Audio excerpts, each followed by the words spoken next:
Welcome to Mokena's Front Porch, a Mokena history podcast with Matt Galick and me, Israel Smith.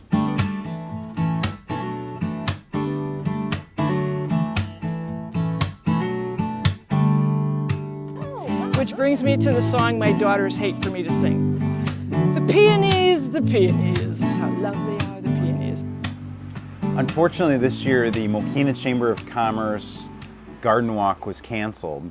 As an alternative, Linda and Kate, our friends, the Butterfly Ladies, put together a Pollinators tour, and it was a small group of people that were invited, and I was lucky enough to be part of that.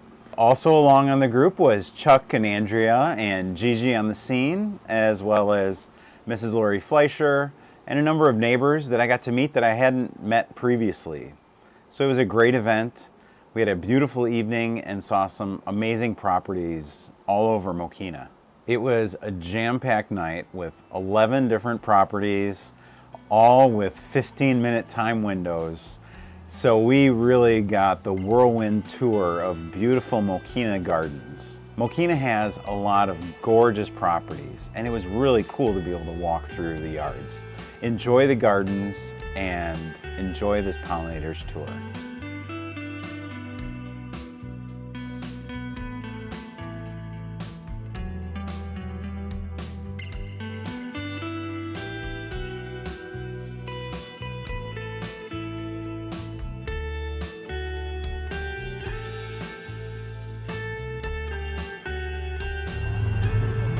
Some of them are like really, really rare to go, and others seem to take a little bit of time, but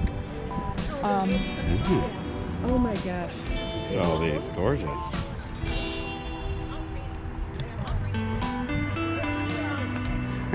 Very nice.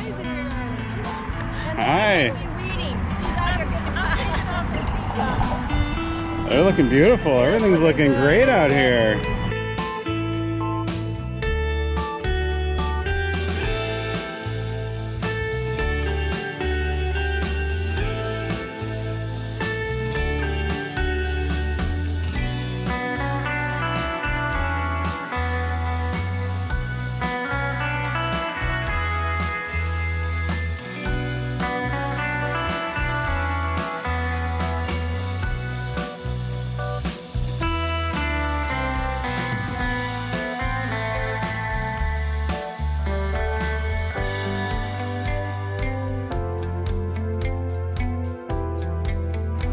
Probably looked kind of funny in there. I was pulling flowers. Lori's in there weeding. It's an interactive tour, right? Yes. These are so cool. It is. It's so much fun. Oh, there they are. Yeah, beautiful. Awesome. Hey, how are you doing? I'm gonna try to put them in so we can arrange later. So as on our trail. Okay. And this is Eleanor, one of our hot girls. Hi, Eleanor. I'm Israel. She's right by her garden. Thank you. Is what you have a plot here too? This is yours. Oh, cool. All right. Very nice. Oh my gosh! Great. Everybody named their garden. I love it. Andrea started it, and then it was a trend. And then I kept on going. No, it's perfect. We kept that name out. Yeah. It's a plot. Andrea, you want to show me what's going on with your garden over here? I want to take a look. It's a lot different than it was the last time. Sure is. We were here. Chuck was actually out here this morning just weeding like crazy. Yeah. So, I mean, you can... This is Look a at that. Mexican sunflower. Wow. Isn't that amazing? We got it and it was about a foot tall. We didn't know what the flowers were going to look like, and I purposely didn't look it up because I wanted to be surprised. And so when the first flower came out, I was like, oh my God, it's orange, it's orange. And then Chuck's like, no, it's red. I'm like, no, it's orange. So we've been fighting about what color it is.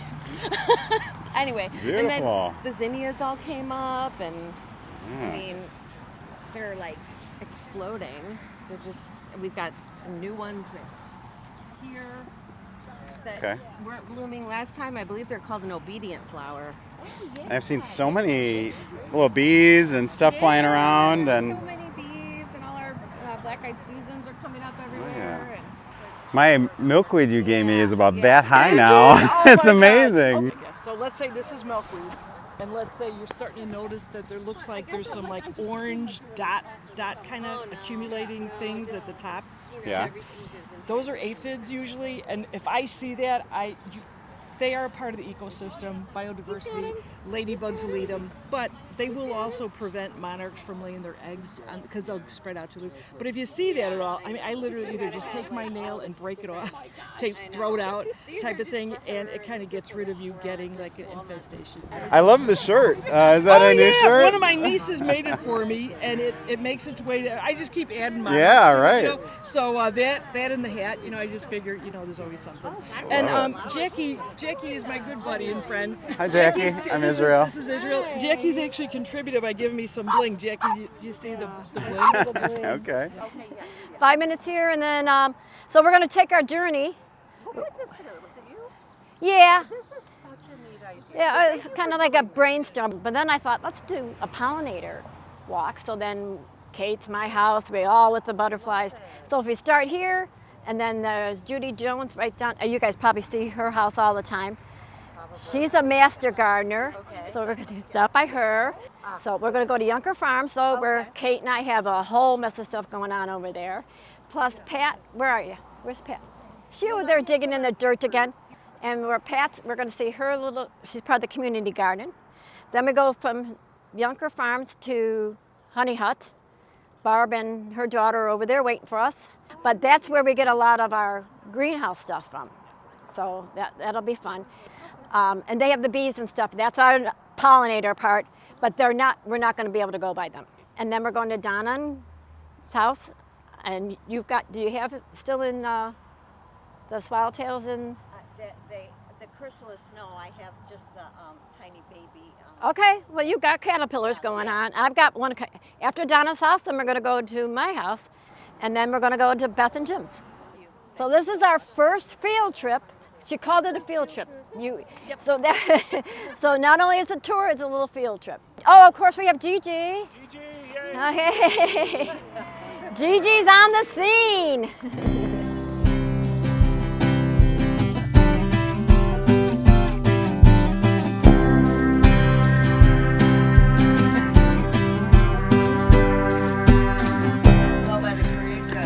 Okay, let's go this way. This way around. Yep.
guys do these too? So we did these, and it's mainly, there's a lot of zinnias, sunflowers, but there is some milkweed in there. And oh my gosh, yeah, these guys are definitely, now there's different varieties of sunflowers certainly. That's like a These darker, guys are like, beautiful. yeah. Yeah. The really, really tall ones are called the mammoth. They just are huge. So here's a sunflower that's done, right? It's pretty spent. But the finches love to work on those seeds, and they'll spend. So they just clean that thing out, huh? Yeah, and we have cut a few off and just dropped them to the ground here, and they'll still bring it through. So it's really cool. This was Kate's and my original plan was just to do up there. Kate came over here one day and saw the empty thing It must have been and goes, a water trough for the cows. Or, yeah, yeah. Did he A have horse horses, trough. maybe? They said it was a horse trough. Okay, maybe he had horses. That So sounds like that, I talked to Sean, the park district, and said, can you put us some compost in there? And here we go. Actually, some of these sunflowers are from the compost pile. Yeah, if you because look at the compost pile, there's some sunflower. because otherwise we just planted the zinnias, and underneath is rue and dill and plants for the butterflies. You can see where finches have been, Oh, yeah. like right there. There's Yeah, a it's kind flock like of finches when I come out and water some mornings. There's like a whole flock of finches. All right, we're gonna walk around the barn. So Linda and I found out this is a hog shed. Yeah, the hog shed. To us, everything was a barn, but we found out No, we have to emphasize it's a hog shed. Where the And- famous picture was taken, right? Yes, yes, yes. But we also have a bee, we have pollinator on there. Donna gave us these 4 o'clocks. Donna, where are you? Yep, they came they're out looking so good. nice. Oh my God. We have hollyhock planted. You did the hollyhock, Pat. Remember when you planted the seeds? So you came over here. That was like our first Oh, nice. project You're together. the one that did that. Yes.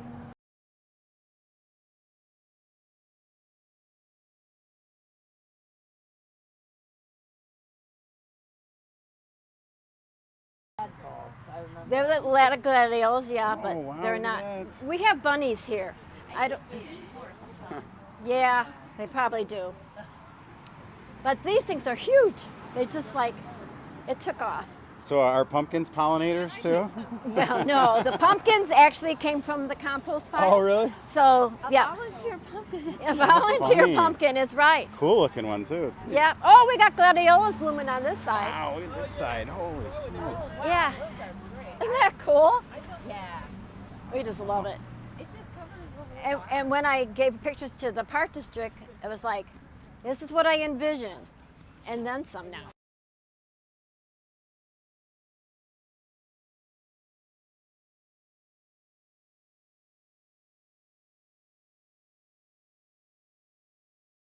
These are, I'm trying to think, Lemon Joy or the Maximilians. I'm trying to remember it because I had all the seeds. And actually we have planted here black-eyed Susans for next year. So we've got perennials coming up. And of course we have milkweed mixed in, but it's awesome. It's better than I can envision. But now Kate wants to do back there, she wants to go around here. So we'll see. Oh, it's gonna be so cool when these heads start popping. I know. Well, like that one right there. Yeah. It's a lighter yellow. Is that just a different breed? No, that's called the lemon ice. Okay, let's go down by Pat's little corner. No, you don't have a corner here. You have a whole. This is where I met Pat at the community gardens. Yeah, when I was watering, and then she volunteered to come up here one day and she planted the hollyhock seeds. And we had fun.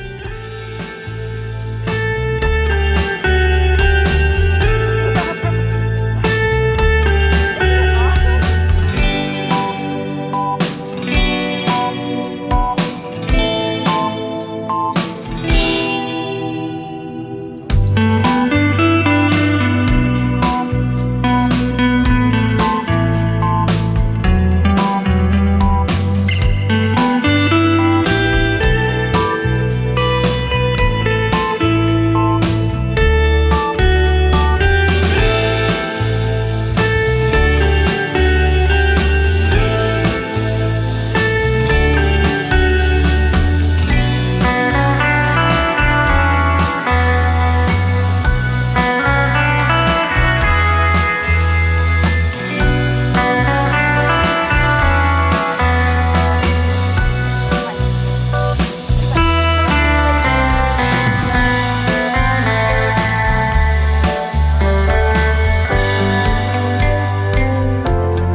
been a long time, probably 12 years ago.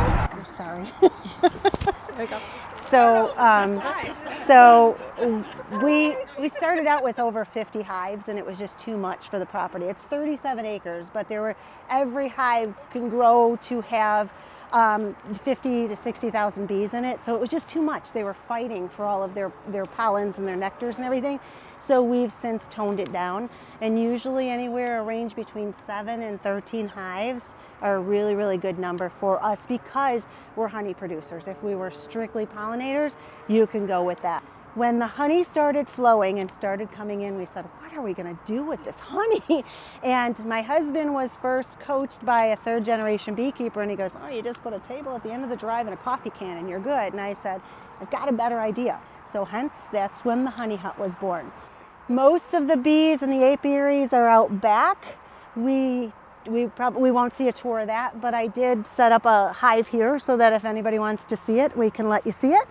You want to come this way and I'll show you?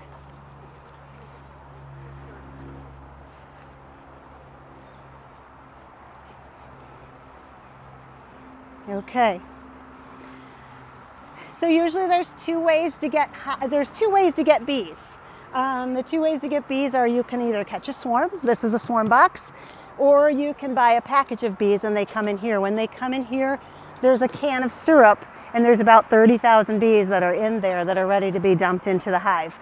You have to acclimate them first so that they accept the queen and all. But those are your two ways to get the bees. You have the bottom board of the beehive. You have the hive body box. This is where the queen lays her eggs and creates her brood. Let's see, I should probably take it apart first. Show you this way. So,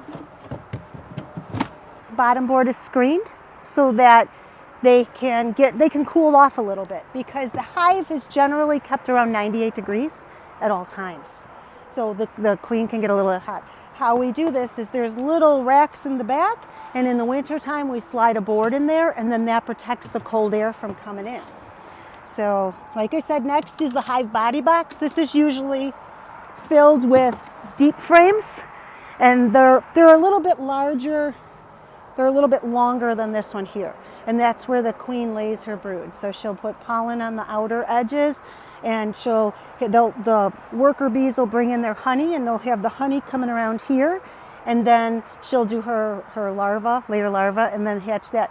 There's always bees tending to the queen and tending to the brood inside of the hive. Worker bees last about 28 days in their lifespan because they work themselves to death, literally. So what we do then is this is a queen excluder. We want to keep her in the bottom box with her brood. So we put the queen excluder on, and then this is the super for the honey. That goes on top there. So then the bees can take, and they collect their pollen and everything. This one, you can see, it's been extracted, but it's got drawn honey on there. And we don't use the electric hot knife. We just basically use like a comb pick, because you want to try to save as much of this pulled wax already as you can, because the more pulled wax that you keep, the less they have to work to rebuild that up then. You're not making them work as hard to do it. So we do 10 frame boxes, and when we do our checks, they might not all be filled at once. So we kind of pull them up. We look to see, they all have to be capped, because if they're not capped, then the honey still has moisture in it, and you have to make sure that the moisture content is low on the honey. So then we put all these together, usually with the hive tool. We give it a little push. Then from there, we put on an inner cover. The inner cover, sometimes we use it, sometimes we don't. It's meant to keep the top from sticking. But what we found in the summertime is we put on a vented cover instead of the inner cover. Inner cover is better for the winter months. So this is vented so that, again, they'll get air from the bottom, air from the top, but it also gives them an extra entrance. So if they don't want to go through the bottom and have to hand it off and then have it worked all the way up, because worker bees can get through that queen excluder. She's the only one that can't get through that excluder. then they can come in through here and then they can get to the honey super faster. And then from there, we put on the cover. And that's how the hive is built. This here for the winter. So we put this on here, it gives them a little extra insulation, and then we put a ratchet strap around.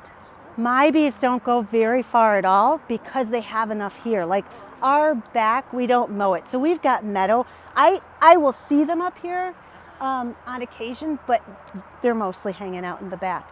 And when I see them the most up here is when the lindens are flowering in the spring, when the crab apples are flowering in the spring, and whenever the flowers are in the greenhouse, because our flowers in the greenhouse are flowering already in March. So then they'll come up, because if they get a nice day and they have to go out and they have to exercise their legs and take their cleansing flight, that's whenever they're coming in. And then this is just my bucket of handy tools that I keep with me all the time.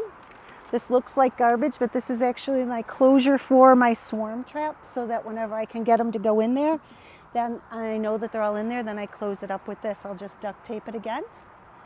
You've got your frame puller, because propolis is a bee's glue that holds those frames together, and they'll even, in the wintertime, they'll even seal up the lid so that they don't have drafts coming in. So we have to use our hive tool. Where's my hive tool at? You always have to use your hive tool to try to pry apart that propolis, and then this is easy enough that you can lift up that frame to pull it. And then of course you have your brush, because the bees, when you go to extract, they're there to protect what they've worked so hard for.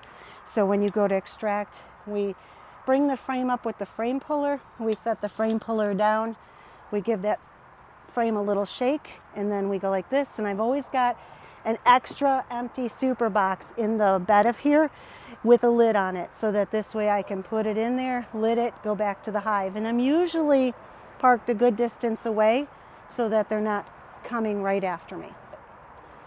Do you worry about allergic reaction to stings? I personally don't. I've gotten stung enough that I would know, but a good story, my mom gave some of our honey to a neighbor who was suffering from a really bad sore throat and a scratchy throat, and she said, take a couple of spoonfuls of this, it's going to soothe your throat, help with the cough, it's going to make you feel better. He had hives. He'd never been stung by a bee before in his life, and that's how he found out he's allergic to bees.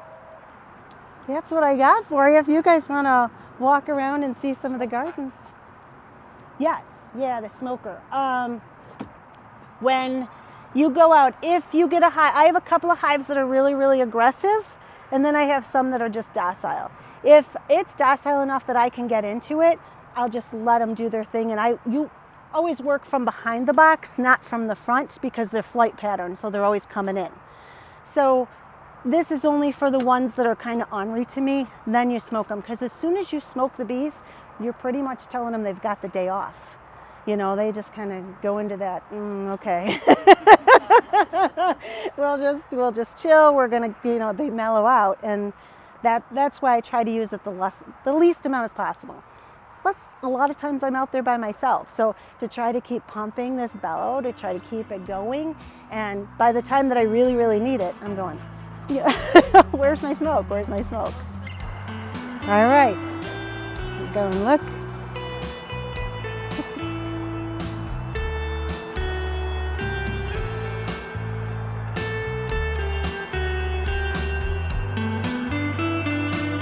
So when we grow canna lilies from tubers in the greenhouse, and anytime that we have leftover canna lilies, we will try to find a spot to plant them, because then we can dig them up and harvest those bulbs. We just keep them in the cool side of the greenhouse. I don't know, I've got the corn. The story on the corn is field corn. We grow that to go with our fall crop. Our mums and our ornamental cabbage, because you have mom's cabbage, corn stalks, and straw bales. So we just grow our own field corn for that. How long have you been here? We've been here, oh my goodness. The house was since '96, and the farm was since '92.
other partner in crime.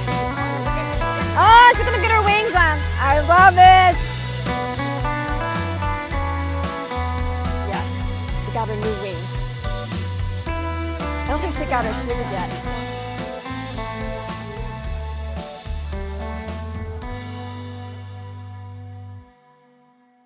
Hi there. So anyway, so the thicker leaved milkweed is common milkweed. The thinner leafed one is swamp milkweed.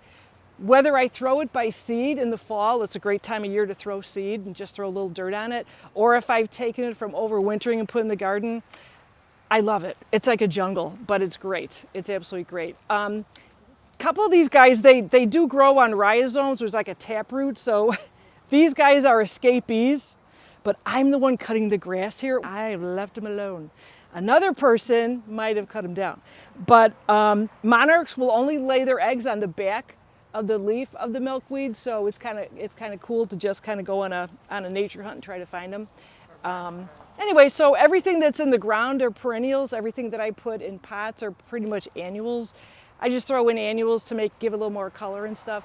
All pollinators seem to be attracted to my garden, which I just love.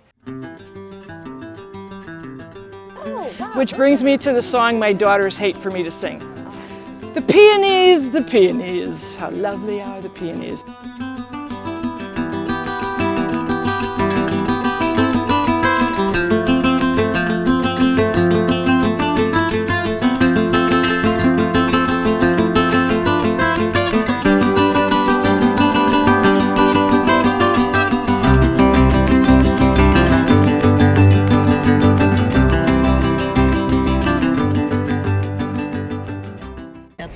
Easiest way is just to start here and follow it all the way around the house, around the back.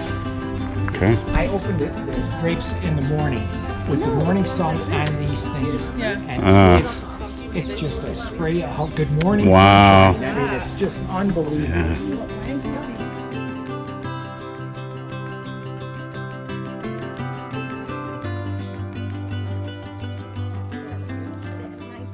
Yeah. Ron's garden is pristine. You're not going to find anything out of place. No, Don't say that, because Now we gotta look. Yep.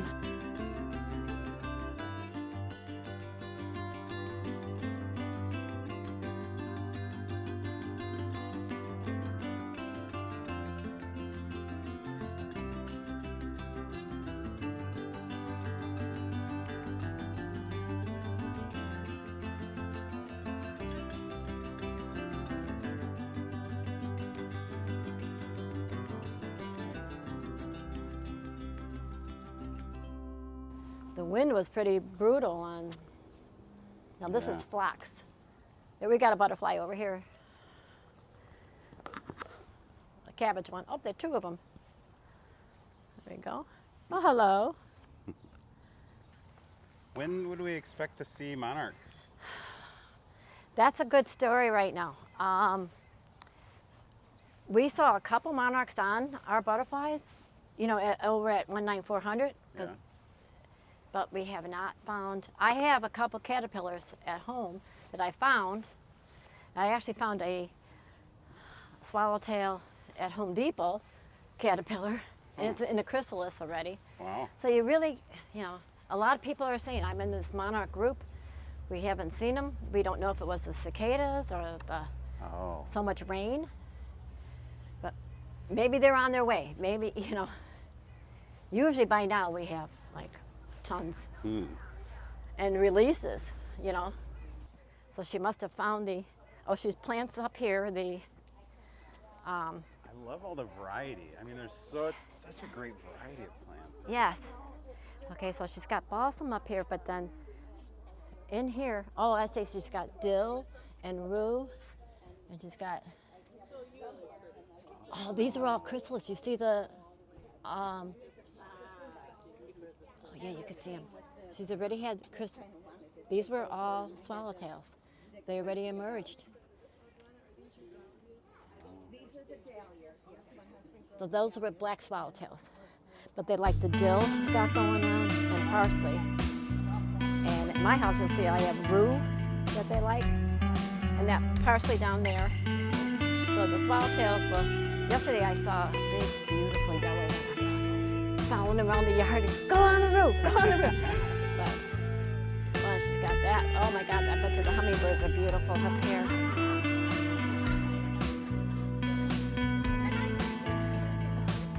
Oh, there's that one.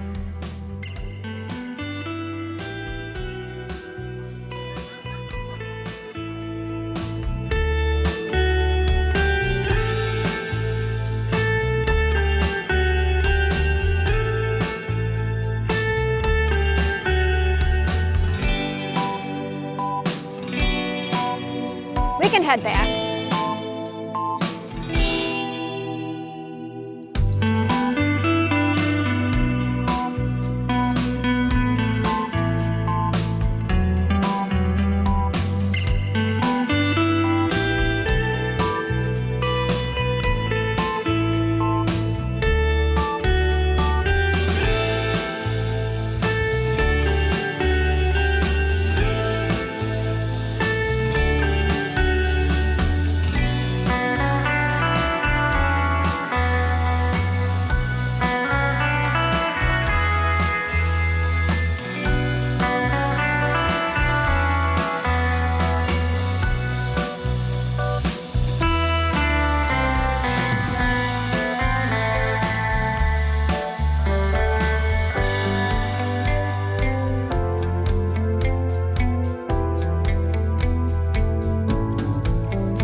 It is, yeah, you saw it, right? There. Right there. There he is. Our lone monarch caterpillar for today. So pretty. There's a couple. Well, this used to be like a table area, and then it was one of these things. I gotta have my butterfly thing, so this has been what happens. And then they sometimes crawl up there. There's some chrysalis you can see still, but not from this year. So you've usually had more, like this is less Yeah, than usual. yep.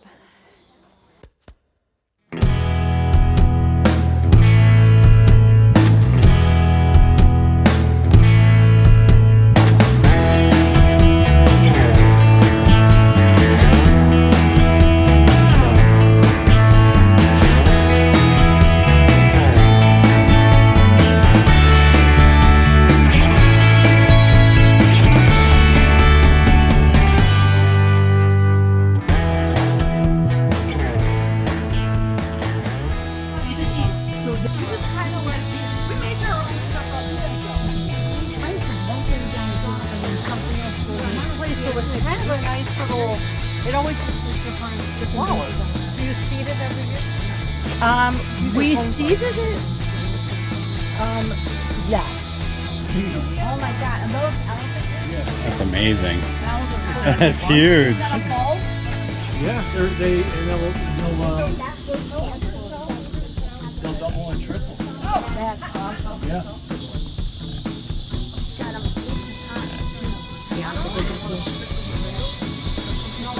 Those are here.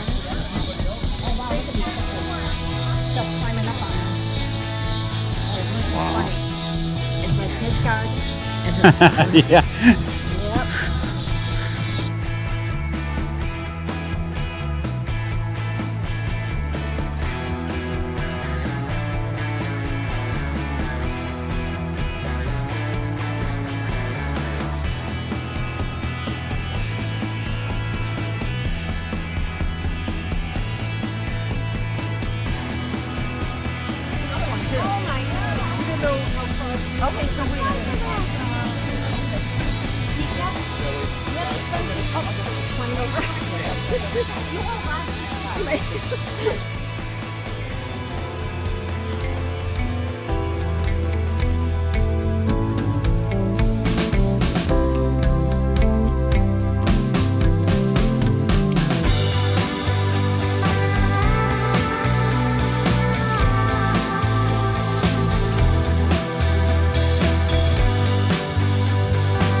The peonies, the peonies. How lovely are the peonies.